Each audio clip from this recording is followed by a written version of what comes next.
Hey, what's going on, guys?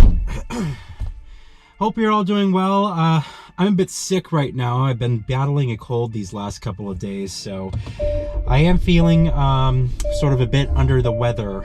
But anyway, that hasn't stopped me from getting really excited about today. We're picking up Kingdom Come Deliverance 2, which is probably one of my most anticipated games, definitely in the top 5 for this year. The first game was a complete surprise to me, and I played it on PC. You know, I'd been following it for a little bit before, you know, its release, but it was a really interesting game to me because it was one of those like kind of ideal situations. It was a crowdfunded game first, if I recall, and basically they hit their goal, they hit their targets, and the game came out and just pretty much landed on all the expectations that people had. So, you know, it was kind of like refreshing to see because, you know, generally crowdfunded games, and I don't support any crowdfunded games or anything like that. And the reason I don't is because I feel like most of the time that we hear about crowdfunded games, what generally happens is like the games never come to fruition. Now, sometimes you have situations like Kingdom Come Deliverance or like the System Shock remake, you know, but it seems that those are kind of few and far between, and generally what happens is the product never comes out, you know, or it's like, you know, the people take the money and they run and they go do something else. You know, I feel like those stories are like a dime a dozen, you know, when it comes to crowdfunded products, and especially entertaining, you know, entertainment stuff like games and whatnot.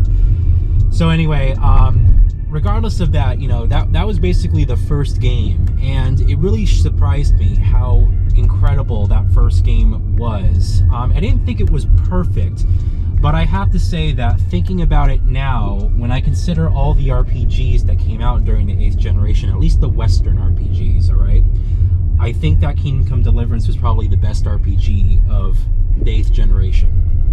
Again, if you only look at sort of the Western RPGs.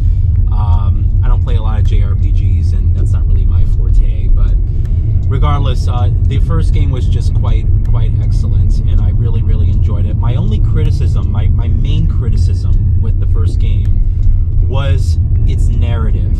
It was really good, but when I streamed the game twice, and the second time I streamed it, you know, just unknown to me, I was streaming the game, and all of a sudden I get to the end of the game, like I complete the game, and I'm like, wait, what, the game's over? And yeah, it turns out that I actually beat the game live on stream, didn't even realize that I was at the end, and I was just like completely shocked. Those of you who have been with me for a little while, gosh, that was 7 years ago, which is crazy. But, you know, if you watch that stream, it was absolutely hilarious because I sit there in just complete disbelief that I beat the game, and there are so many things about its story that were just kind of left open, you know, that weren't actually, you know, they didn't have like a conclusion or anything like that.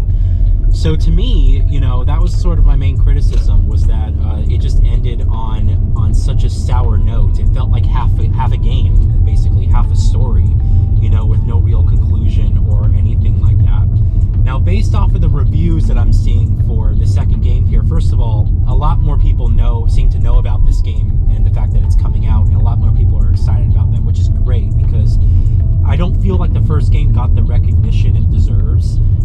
There's a couple of people who discovered it many years later, but around the time of its launch, not a lot of people checked it out. It didn't get, you know, a lot of huge marketing, and it's a shame because, like I said, it was basically one of the better RPGs, if not the best RPG of the 8th generation. It was just fantastic.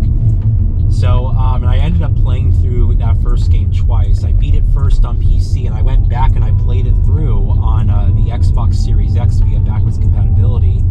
And the Series X completely resolves all the performance issues that the consoles had at that time. The console version of the first game wasn't really that great. Had a lot of dips, a lot of optimization issues. And this is a completely, you know, opposite situation where the game's fully optimized, and every version of the game, no matter where you're playing it, is, you know, hitting its frame rate target. It looks great. That's exactly what we want to see here. Anyway, guys, I'm here. I'm really excited to pick up the game. I'm gonna go get it. I'm going to go back to the house and unbox it for you guys.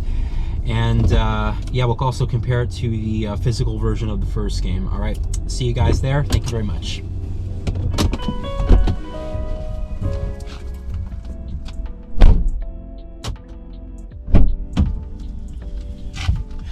All right, guys, here it is, Kingdom Come Deliverance 2, the Steelbook Edition. This is a special version of the game. It's just the standard version, but you get this really beautiful steelbook, and it's sold exclusively by Walmart, you know, at least here in the States. So anyway, yeah, this is just excellent, man. I love it when they do this, you know, kind of slipcover style, and I can't wait to take a look at the steelbook and see what else, see what the game disc looks like and all that stuff. So, all right, I'll see you guys back at the house. We'll take a look at it then, and let's get on with it. Okay, everyone. Here we are, Kingdom Come Deliverance 2, the Steelbook Edition, which is oddly exclusive on PS5 and only exclusively sold through Walmart here in the States, like I said. So yeah, it's interesting. I also noticed that you couldn't get this on Xbox, so I was like, oh, that's bizarre that they decided to do that. But in any case, yeah, we're gonna take a look at this. I love the main cover art, so I'm glad they have the slip cover. But I'm also excited to see how the steelbook looks as well, because it looked pretty pretty great from the screenshots and stuff that I saw. So all right, let's take a look at what's inside the case and see what's in here. All right, KCD2 on PS5, the Steelbook Edition. Here it is. Yeah, like I said, I really like that they did this slip cover because this main cover art, you know, kind of looks like one of those old religious paintings, the way it's kind of, you know, just laid out and the artistic touch and everything. I'm just happy that they really did that.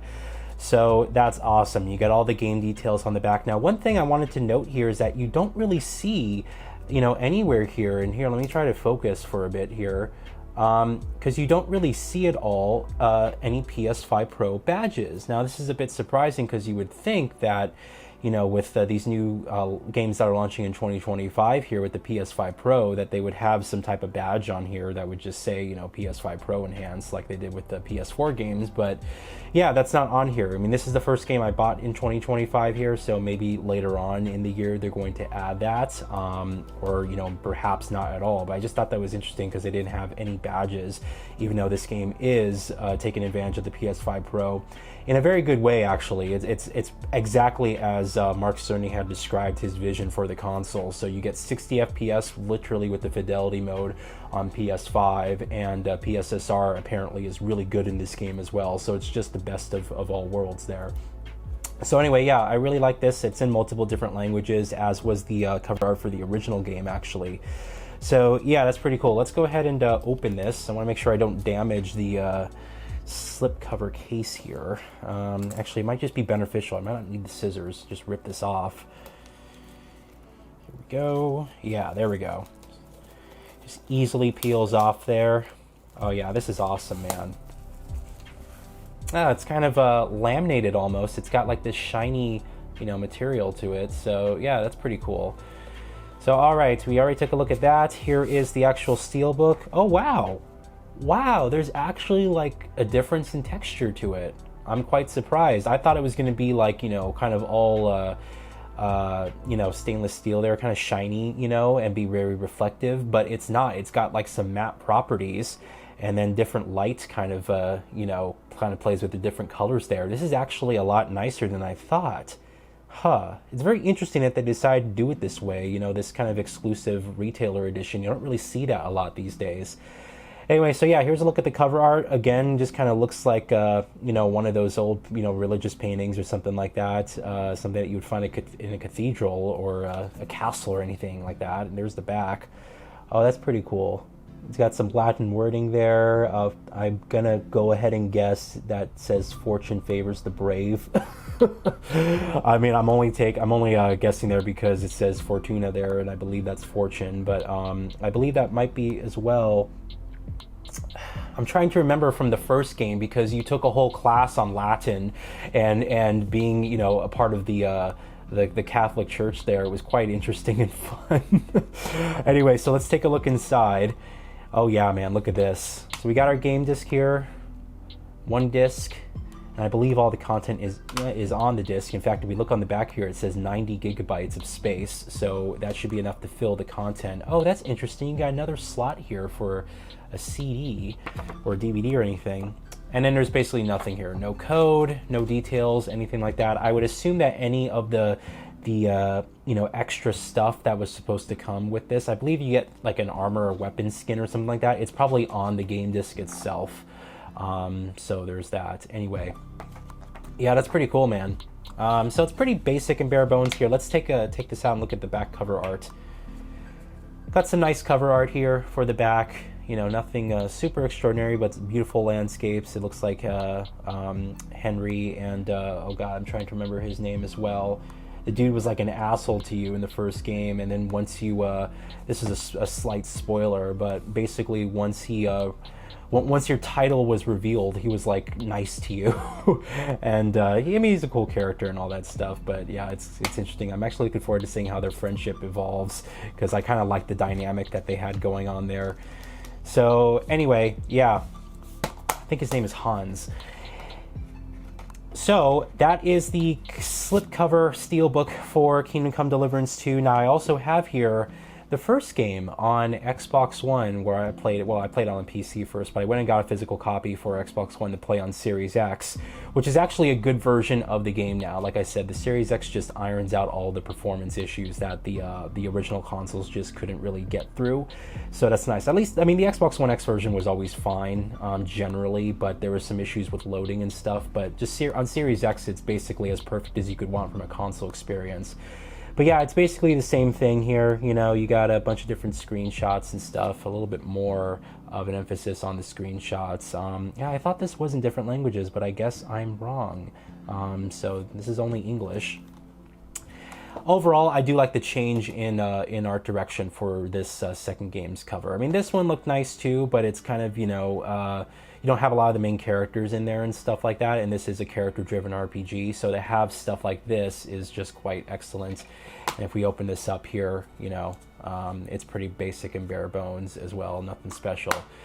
So anyway, yeah, it's nice to actually have the steelbook version. Again, I really like that they included this slipcover, and this is a really nice steelbook, I must say. It's surprising to me because the screenshots kind of made it seem like it was going to be kind of shiny and just generic, but the fact that they actually, you know, made this matte, and then it kind of, the light plays off differently with the colors, that looks great. So yeah, I like this very much. Anyway, I'll say goodbye to you guys properly, and we'll end this video. All right, thank you guys so much for watching this unboxing video. Appreciate the patience with me, as well as, like I said, I'm still getting over this cold, so my energy levels are kind of up and down. Anyway, yeah, this is clearly one of my most anticipated titles for the rest of the year. I'm actually very, very excited to play it when I get to play it eventually. I'm just so far behind on games. And to be honest, it's been nice kind of taking a break. I took a break this whole last year from basically playing any modern release titles, and been playing a lot of games on my 7th gen backlog, which is, you know, basically all the reminiscing content that you guys have been seeing. So anyway, when I get to this eventually, I will definitely let you guys know what I think. But yeah, I'm just really, really psyched that this has come out. I'm really happy for the developers that, you know, they seem to be, they just hit all the expectations that people had and then exceeded some. I'm happy that this game's getting a lot more notoriety and popularity as well, because that first game definitely deserved it back when it came out. And, you know, I guess I'm happy that, you know, people are discovering it still many years later. But yeah, it's just awesome to see that these guys, you know, basically created the game that they wanted to, and, you know, it's doing well. So, all right, I'll see you guys later. Like I said, basically, I'm making sure that any of the ad revenue that I get from these videos, I'm putting them back into the content. So thanks you guys so much for just making this unboxing possible. And I guess I'll see you guys for the next one, maybe in a couple of months. We'll see what happens, all right? Take it easy, guys, and have a great day.